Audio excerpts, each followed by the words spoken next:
మా గతంలో మీరు చెప్పిన విధంగా మన రంగారెడ్డి వచ్చేసి ఎమ్మెల్యే గారికి ఎంపీ గారికి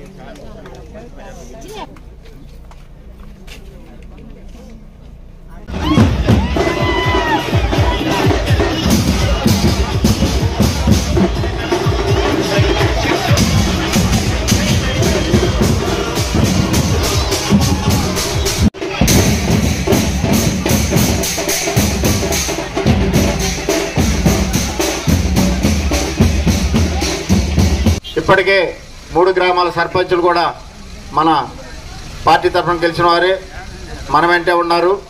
ఎంతమంది లెక్కలోకి వస్తారో వాళ్ళు తీసుకొచ్చి ప్రసన్న కుమార్ రెడ్డి మీద పోటీ చేయడానికి పెట్టారు. మీరు ఒకసారి ఆలోచించండి, వాళ్ళ వ్యక్తిత్వం ఆలోచించండి, వాళ్ళ రాజకీయ భవిష్యత్తు ఆలోచించండి, వాళ్ళకి రాజకీయంగా ఉన్నటువంటి అనుభవం ఒకసారి ఆలోచించండి. ఏదో వచ్చేసి కోవూరు నియోజకవర్గ ప్రజలను కొనేస్తాం, 5,000తో కొనేస్తా ఉంటారు. 5,000తో జగనన్నకి ఇస్తున్నటువంటి సంక్షేమ పథకాలను ఆపాలని వాళ్ళు కోరుకుంటున్నారు. ఒక్కసారి ఆలోచించండి. 5,000తో మన కుటుంబాలు బాగుపడవు. మనకి జగనన్న ఎన్నో 5,000 రూపాయలు డైరెక్ట్ గా మన అకౌంట్లో ఇస్తున్నారు. ఒకసారి ఆలోచించండి. ఒక్కసారి ఫ్యాన్ అమ్మ, మన సింబల్ ఫ్యాన్ గుర్తు.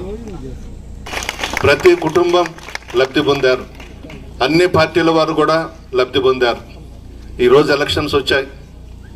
ఈ 5 సంవత్సరాలు కనబడని వ్యక్తులంతా రకరకాల చొక్కాలు వేసుకొని పార్టీల తరపున వస్తున్నారు.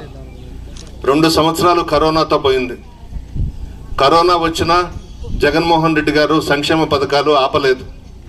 భారతదేశంలో ఉన్నటువంటి అన్ని రాష్ట్రాల్లో ముఖ్యమంత్రులంతా ఇళ్లల్లో కూర్చుంటే భయపడి జగన్మోహన్ రెడ్డి గారు తన సైన్యాన్ని, పార్టీ నాయకులను, కార్యకర్తలను, స్థానిక సంస్థల ప్రజాప్రతినిధులను, అధికారులను, వాలంటీర్స్ని, సచివాలయ వ్యవస్థని గ్రామాలకు పంపించి ధైర్యం చెప్పించి మీ ముందుంచారు.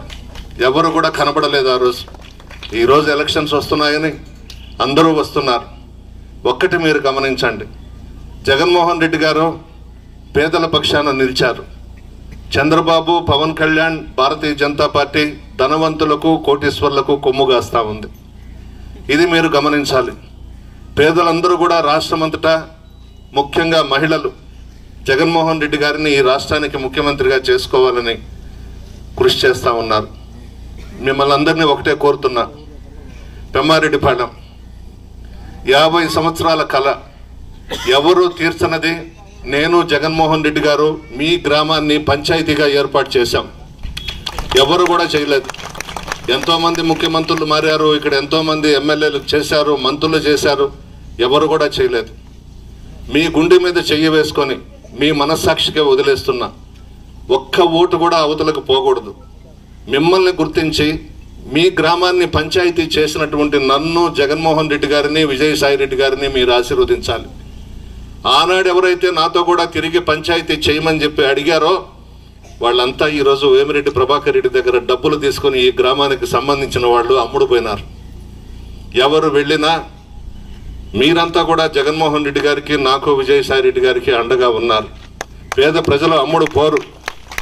కొంతమంది అమ్ముడు పోయినంత మాత్రాన పేద ప్రజలు అమ్ముడు పోరు. అందులో మన నియోజకవర్గం, కోవూరు నియోజకవర్గం చైతన్యవంతమైనటువంటి నియోజకవర్గం. ప్రజలందరూ కూడా చాలా నిజాయితీగా, చిత్తశుద్ధితో ఉంటారు ఈ నియోజకవర్గంలో. కార్యకర్తలు కానీ, రైతులు కానీ, నాయకులు కానీ, గ్రామ పెద్దలు కానీ, మధ్యతరగతి కుటుంబాలు కానీ అందరూ కూడా హుందాతనంగా, గౌరవంగా ఉంటారు ఈ నియోజకవర్గంలో. మొదటి నుంచి ప్రతిపక్షంలో ఉండి తెలుగుదేశం పార్టీని నమ్ముకున్న వాళ్ళని కాదని ఒక నడమంత్రపు సిరిని దించారు కోవూరు నియోజకవర్గంలో. వేమిరెడ్డి ప్రభాకర్ రెడ్డి గారి శ్రీమతి వాళ్ళ సంగతి మీకు తెలుసు. చాలా డబ్బు ఎత్తుకొచ్చేస్తున్నారు. మన ప్రభుత్వం అధికారంలోకి వచ్చిన తర్వాత మన పార్టీలోకి వచ్చిన వాళ్ళు మాత్రమే అమ్ముడుపోతా ఉన్నారు. నన్ను కనిపెట్టుకొని, మా కుటుంబాన్ని కనిపెట్టుకొని మొట్టమొదటి నుంచి ఉన్నటువంటి వైఎస్ఆర్ కాంగ్రెస్ పార్టీ నాయకులు కానీ, కార్యకర్తలు కానీ, గ్రామ పెద్దలు కానీ ఎవరు కూడా అమ్ముడు పోలేదు. మధ్యలో ఎవరైతే వచ్చారో వాళ్లే డబ్బులు తీసుకొని ప్రభాకర్ రెడ్డి దగ్గరికి వెళ్ళారు, డబ్బు తెస్తున్నారు. మీకు అందరికీ ఒకటే మనవి చేస్తా ఉన్నా, ఓటుకి 5,000 ఇస్తారంట, బంగారంగా తీసుకోండి, తీసుకొని ఫ్యాన్ గుర్తు కొట్టేయండి. ఎవ్వరు కూడా వద్దనొద్దు.